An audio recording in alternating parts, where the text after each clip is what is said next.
It is Tuesday.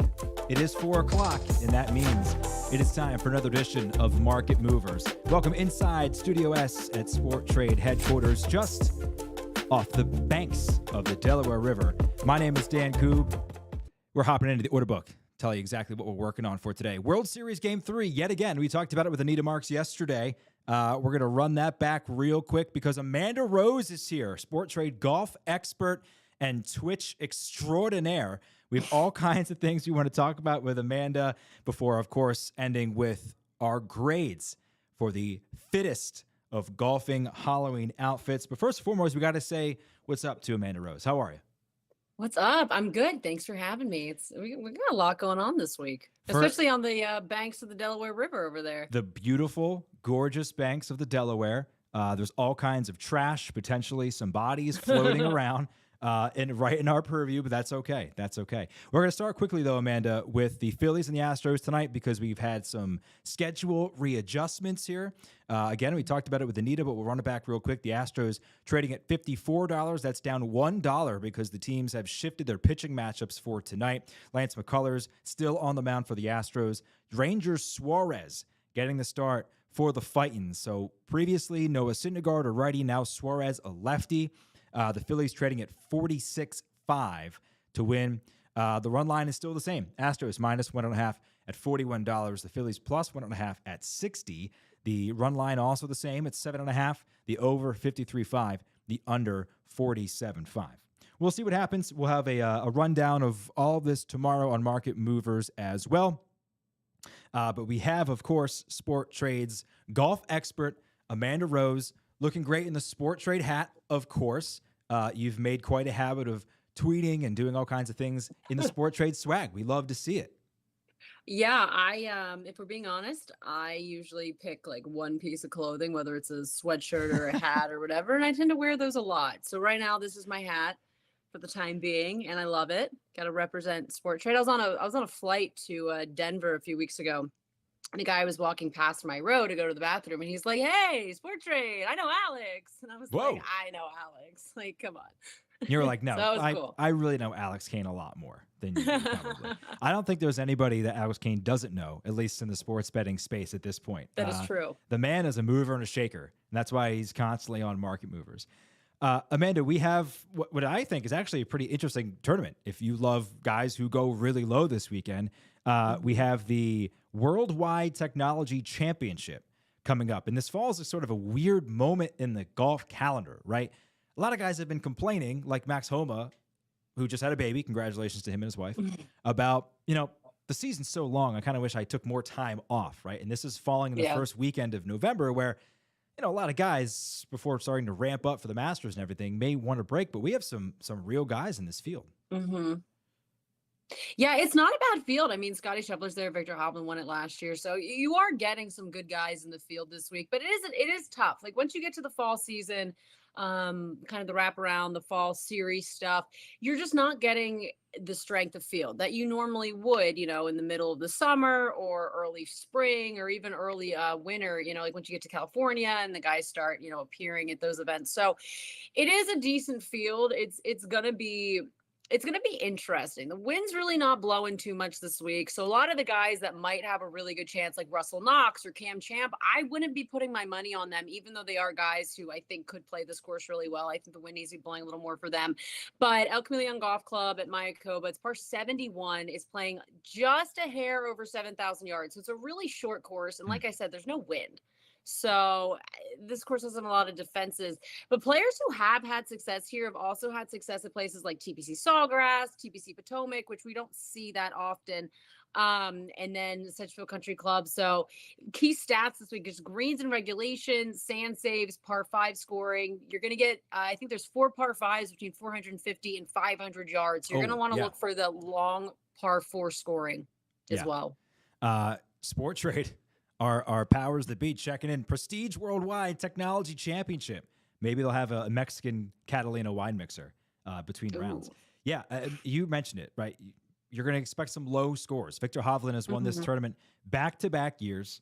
The first person to win, or he's actually vying to become the first person to win a tournament 3 straight times since Steve Stricker did it in 2009 through 2011 at the John Deere. Interesting fact here, just for reference, Tiger Woods did this 3 separate times, which is unbelievable. He won 4 events 3 separate times, plus 2 events 4 times in a row. Pretty incredible. The winning score average at this golf course since 2013 is 20 below par.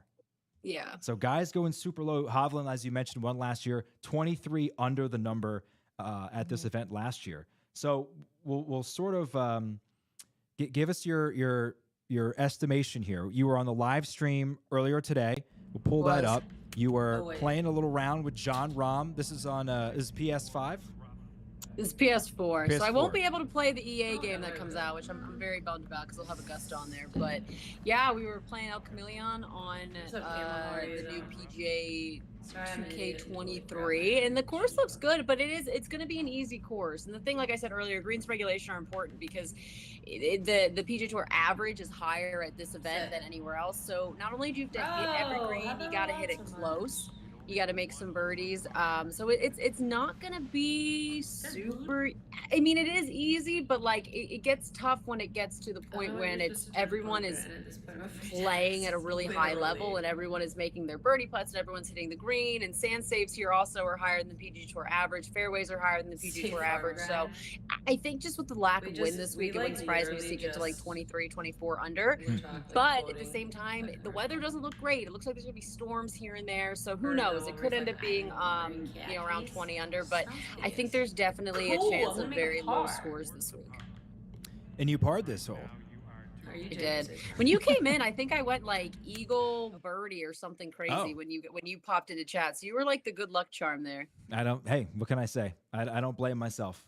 We did pick up that you called the show Moneymakers, which we may have to go do a total rebrand. I like Moneymakers almost as much as I like Market Movers.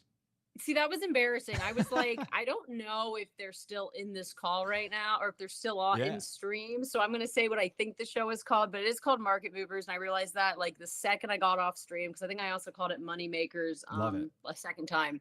So that was embarrassing. And I guess I'm no longer affiliated with you guys because you're going to want to terminate that contract immediately. No, it's okay. Call us Money Makers because that's what we're trying to do, right? Trying to make folks who are trading on Sport Trade a little bit of kashish. In the same vein, we'll go through the top 10. If you look to your right on the screen here, we've got the worldwide, or we'll call it the Prestige Worldwide Technology Championship. You can even call it Mayakoba. I would say people know it probably more familiarly as Mayakoba because title sponsors change a lot. That's true. That's true. All right, Mayakoba, which sounds a lot like something different. We'll start with Scotty Scheffler at $9 here. Victor Hovland, again, the twice returning champion at $750. Colin Morikawa at $550, Aaron Weiss, $450. Billy Horschel, who's one of my favorite golfers on the tour, it has nothing to do with how he actually plays. It's all about how he has to do with him talking to himself. $4.50. I just want to like go to a practice round and just follow Billy Horschel and just count the swear words and just like hand up. Your boy here needed a lot of therapy, good self-talk, motivational stuff to get my mindset out of some stuff. That guy needs therapy. Can we just say Billy Horschel needs some positive self-talk? It's a Gator thing. They gotta do more with the Gator the well-being. We care, you matter, we care, something was their thing. They gotta work a little harder on it because I think Billy needs a little more self-love. I love it. Tony Finau, who we'll hear from a little bit later, at $4.50, and Jason Day all the way down there at $2. Obviously, a ton of guys in between $2.50. So, Amanda, who are you looking at to maybe make you a little bit of money here on Sport Trade over the weekend? Yeah, so I'm going to go with some guys that were on that list as well as some guys that weren't on that list. I'm going to start with Scotty Scheffler. He's trading at $9. I don't love the price, but it is hard to fade. He's former world number one as of like a week ago. You get these weaker field events and you kind of want to go for the guys that are higher price the guys that have longer odds and whatnot, because you're like, I think this is kind of a week for them, but you'd be really stupid to fade Scotty Scheffler. I just think he's so good and he probably has a little extra fire burn in his tummy right now because he's not world number one anymore. So Scotty Scheffler is one of them. Do you want me to keep going? Or keep going and we'll put the graphic up. Let's go. Next guy, we have Tom Hoge, another guy that was on that graphic we just saw. He tied for third here 2 years ago. He's made all of his cuts this fall. He's tied for 15th or better in all of his events. He had a great season last year. He's still in great form. I love Tom Hoge. I think he's very overlooked, even with his great play. The next guy is going to be Thomas Detry. He's played well this fall. He tied for second last week in Bermuda, 9th at Sanderson. So he does have 2 top 10 finishes coming into this week. And the reason I like him is because he tends to play really well in the Dominican Republic. And although this is not the Dominican Republic, this is not the same course, I think that it is going to be kind of similar, right? It's going to be the same routine that you have every morning when you're staying at a resort. You're not like commuting places, doing all this. It's like you kind of have that familiar, like, I'm on vacation, but I'm also playing golf. So I think there's the kind of familiarity between like the vibes of the two events, I think are going to tie in really well for Thomas Detry. $2. And KH Lee, $1.80. He's had an incredible season. He defended his title in Texas. He played on the President's Cup team. He has a really all around just solid game, and he's gaining strokes in all of his categories right now. So I think he's a really hard guy to fade. So I like KH Lee also this week, and getting him at $1.80 to start the week is not bad at all. That's pretty good value considering how well he has been playing. So let me ask you, Hovland, very similar to one of your picks. He's won at the Puerto Rico Open. Won at the Hero Challenge in the Bahamas as well. So has been playing well in tropical climates. Why not Hovland?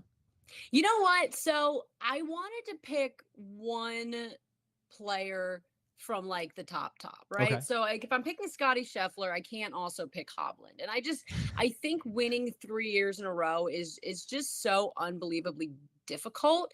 And I don't know if I love where Hovland's game is right now, because he was kind of like, the BMW championship, he got to the, the tour championship. He was still kind of like, his short game's still not there. So I don't know if I love him, especially when it comes to like sand saves this week and whatnot.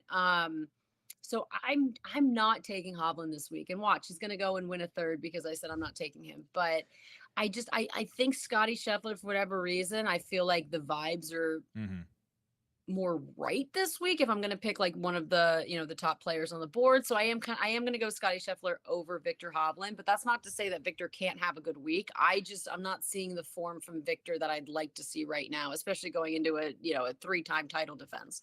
The Scheffler number is interesting because at $9, that's typically where you might see somebody who's leading the Masters or a major or a big time event. But you said it yourself, because the field is a bit diluted, you're still getting the top guy at the same number you would get him in a full field. Right. So at $9, to me, that feels like an incredible value for the guy who probably was the best golfer on tour last year, but because of the asinine way that the PGA Tour counts their FedEx points, he doesn't win the FedEx Championship. Right. Yeah, that is ridiculous.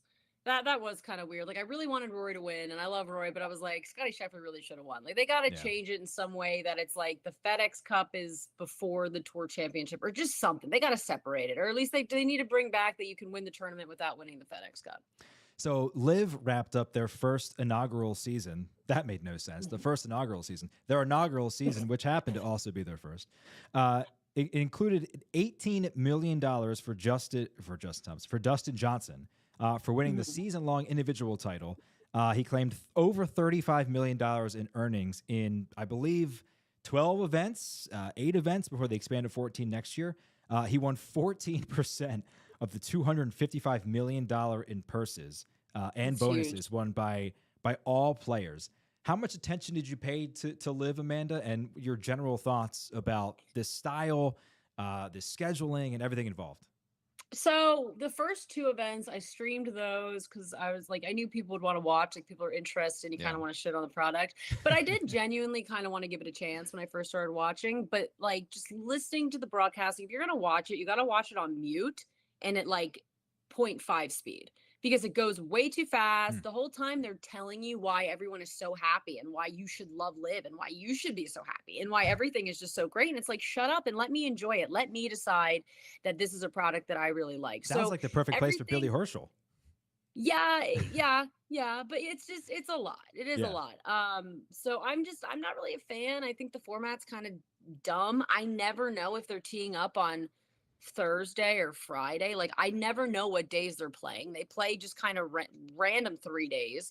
It's just not really that consistent. I think just they've just made too much noise. Like, they've caused a lot of issues that didn't need to be caused, and people are like, oh, it needed to change and all this. It's like, no one really thought it needed to change until these people came and were like, actually, let's do some sports washing. So I don't like it. I tried. I genuinely tried to give it a chance, and the haters are going to say I didn't, but I did.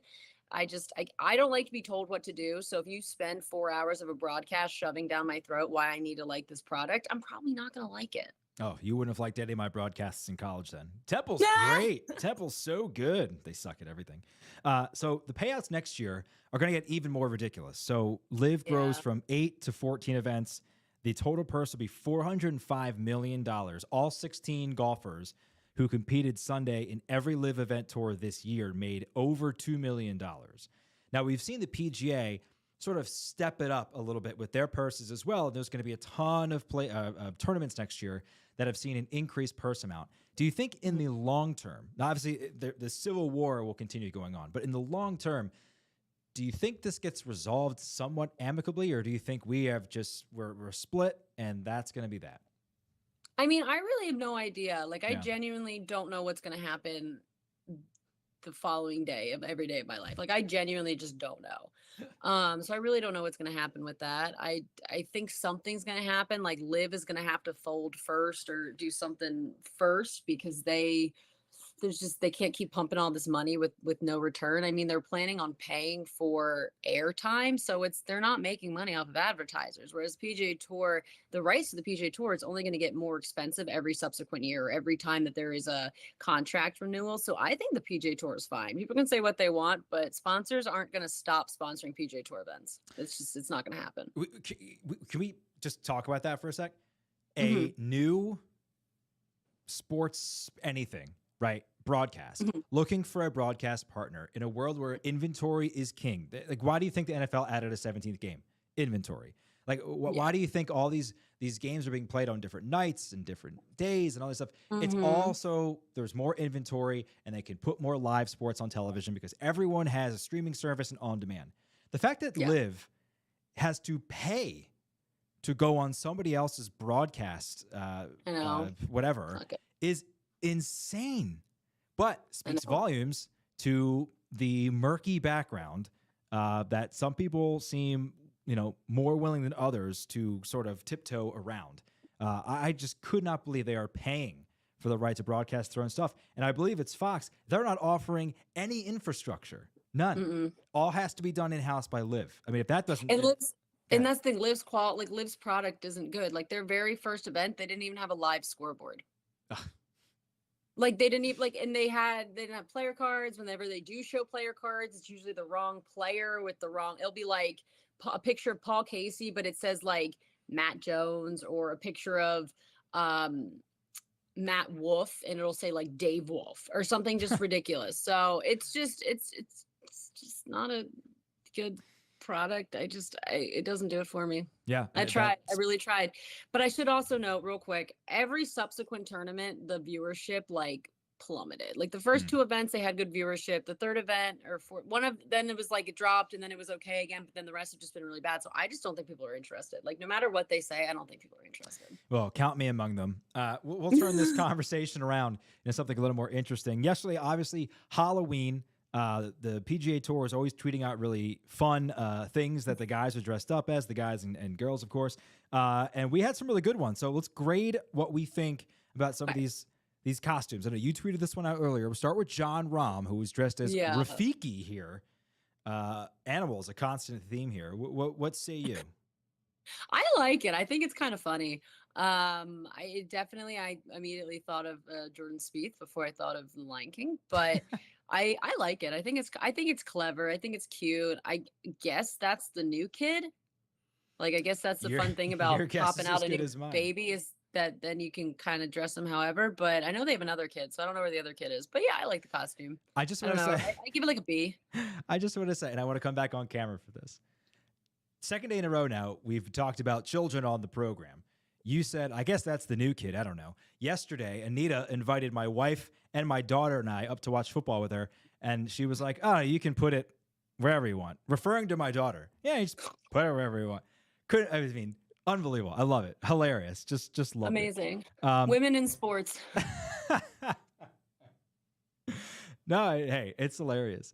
Our next costume here, of course, El Tigre dressed as El Tigre as part of a tailor-made masked swinger campaign, which also featured Tommy Fleetwood. It also featured Rory McIlroy and Colin Morikawa. This one, straight chalk.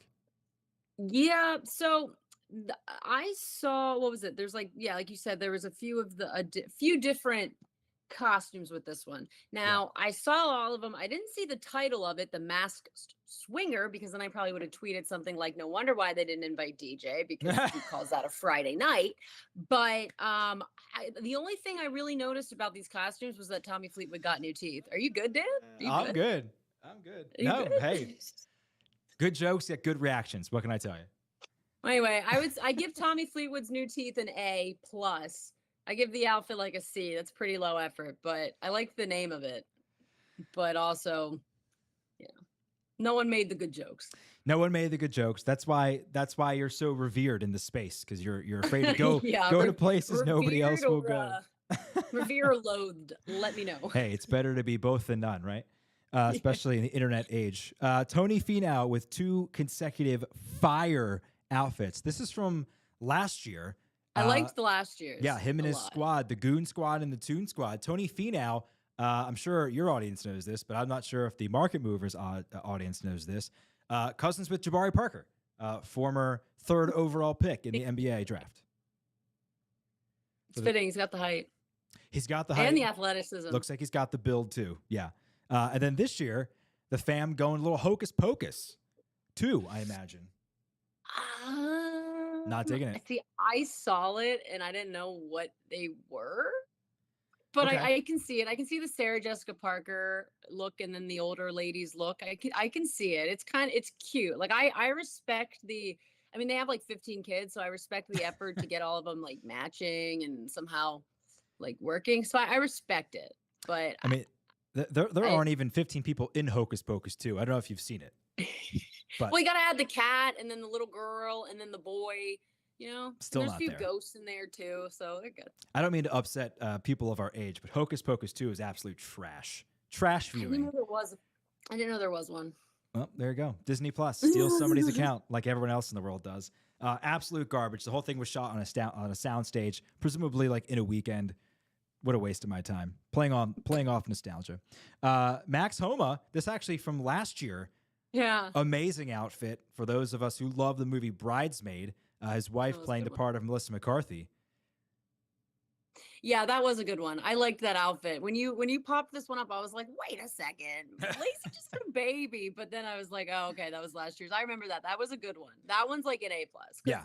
First of all, Max has the stash. He kind of like, he has like he reminds me of Melissa McCarthy's husband in real life, who was the Air Marshal John or whatever. So I like it. I think it's great. Lacey went all out. I love it. He's got the and then Scotty, hairline. the dog, looks great. Yeah. And he's got the perfect receding hairline for that. Poor Max. Poor Max. Max has a lot of hair, but I think it is a little thinning. Comes for us all, Max. It's okay. Comes for us all. This one's by he's far. won so much money playing golf that he doesn't matter. He can just get hair plugs. Yeah, who cares? Or just shave it off. Who cares? Go for it. Just go Max bald. deserves hair. He deserves Max, go hair. Barkley. He deserves hair. Deserves hair. What's the line? But his what's hair's fine. His hair's fine. Don't worry about it. What's the line between deserving and undeserving of hair follicles? Like if you're like just not that good looking, maybe. I don't know. Like you know what I mean? Like there's some people it's like, wow, like hair would be great for you. Okay. You know, and then other people you're like, you're a bald guy. It works, you know? Next time we have you on the program, we're going to do a bald lineup and we'll say who deserves hair, who does not deserve hair. Let's go. Scott Van Pelt is the top of the list of people that deserves hair. Oh my God. Totally he could be a good looking dude. Totally But agree. I don't know if he has eyebrows or not. I can't remember if he has eyebrows. He doesn't have alopecia, so I'm going to assume he has eyebrows. So he might have eyebrows. We'll have to get R&D on this. We'll get back to the Market Movers viewers about this. This is my favorite one. This is just somebody on Twitter. Somebody on Twitter posted this, and unfortunately, I can't find the handle right now. So apologies for not giving due credit. But I mean, the most popular golf meme on the planet right now between Tiger and John Daly, and these two kids just absolutely crush it, especially with the Fisher Price clubs and bag there. Yeah. And I like the baby's pants. Like the one baby has the whole outfit. The other baby has it too with the jacket and the long white sleeves. But I like the pants, the John Daly baby's pants. Those are pretty good. But that's a good one. That's like, I give that a B because I'll be honest, that meme, I didn't really see the meme. I mean, I probably saw it when it happened, but it's not something that like lives in my brain. Now there are certain things that live in my brain, but this isn't one of them. So I'll give it a B, but it's good. I respect it. But give the kid a real cigarette. Like, come on, enough of this this snowflake fake stuff. Like, give the kid a cigarette, That's how it should be. I'm just joking. Do I need to do a disclaimer? No, it's okay. We got you. Okay. The only thing that live in my brain are where can I get those pants? That's what I want. know. Those are winter pants where Probably I come in from. prison. I don't know. In prison. Those are winter pants where I come from. Very excited for that. Real quick, we want to remind the folks watching the program that you can win $100 by simply retweeting the show. So if you're watching this right now, you can win $100 into Sport Trade by simply following Sport Trade app on Twitter, presumably where you're watching right now on Twitter. And you can quote tweet the show with hashtag TradeUpNewJersey. Every Friday on the program, we give away $100 to somebody directly into the Sport Trade account. And if you don't have a Sport Trade account, then make one in the next 7 days. You'll get $100. And if you don't, we'll still give you $100. Some legalese involved there I'm not going to get into, but that is one way to do. Before we head out for the day, Amanda, real quick, I'm going to pull your picks back up for the Worldwide Technology Championship, or whatever you called it beforehand that people know it more by. Mycova. Sure. So run down your picks for us one more time before we say goodbye. All right. So we got Scotty Scheffler, Tom Hoge, Thomas Dietrich, Cage Lee. Wait, sorry. Did you say you want me to read my reasoning again? No, you don't have to. I can. Go for it. Do you want me to? All right. We'll go through this real quick. Scotty Scheffler. All right. This might be his first tournament not being world number one. I like the price. Is okay. I said I didn't like it earlier, but it's not bad. We talked earlier that it's actually pretty good pricing, especially given how weak the field is this week. So you're going to feel really dumb not picking him this week. I just think he has a good chance. I kind of chose between him and Hovland, and I ended up going with Scheffler and not the two-time defending champion, but that's kind of how it worked out. Next guy, Tom Hoge, tied for third here 2 years ago. He's made all of his cuts this fall. He's tied for 15th or better. He had a great season last year, including a win. Still in great form. So I like him. Third guy on the list, Thomas Dietrich. He's had a good fall. Second last year in Bermuda. Ninth at Sanderson. So he's having a great season right now. And he tends to play really well in the Dominican Republic, which I know is not Mexico. And I know these courses aren't super correlatory. Is that a word? Ooh, I like it. They don't really correlate. But I was saying earlier, the vibes kind of go this week. You're staying at a resort. You're by the beach. You're kind of chilling. Low stress. Or I guess it might be a little more stress for guys without great status. But I like Thomas Dietrich this week. And lastly, we're going to Cage Lee. He's just had an incredible season. He defended his title in Texas. He played on the President's Cup team. All around solid game right now. He's gaining strokes in all of the categories. He's another guy that's really, really tough to pass up on right now. And I like the price. Husky Park checking in. Our guy Eddie saying, I'm following the best app for bidding and trading. If Eddie's watching still, send us your trade for this weekend. We'll talk about it at lunch tomorrow. Amanda, thank you so much. Love Dan, having you on. I gotta say something real quick. No, go for it. Eddie might be bathroom guy from the airplane. I think that's bathroom guy. You think so? I think his name was Eddie. Maybe not the best moniker for a guy we love. We're not going to call him. We're not going to call him. I didn't go in there. He passed me, saw my Sport Trade hat, he liked it, he recognized it, and went to the bathroom. Fair enough. Okay, so next time you come on, the deserving of hair power rankings. We will do that. Presumably before the Masters. Maybe we'll do Masters preview, hair deserving power rankings. Love it. Perfect. Okay. All right. Love it. Amanda, thank you so much for joining us. Of course, Amanda Rose, our golf expert here at Sport Trade. You can find her on Twitch. Why don't you plug the Twitch real quick? Yeah, so you can find me on Twitch at AmandaGolf59, as well as Twitter and Instagram, AmandaGolf59. Twitter's where all the cool kids hang out. It sure is. It sure is. And Amanda has about 90,000 more followers on Twitter than Sport Trade and I do. So follow her there, and then by proxy. We're working on it, guys. We're working on it. Come into the fold here at Sport Trade. Amanda, thank you so much yet again. Tomorrow we are joined by the lead strategist of SoFi, Liz Young, noted Packers apologist. Can't wait to talk to her about that as well. And of course, your Game 3 World Series recap and its pricing implications that's coming up tomorrow at 4 o'clock. This is Market Movers.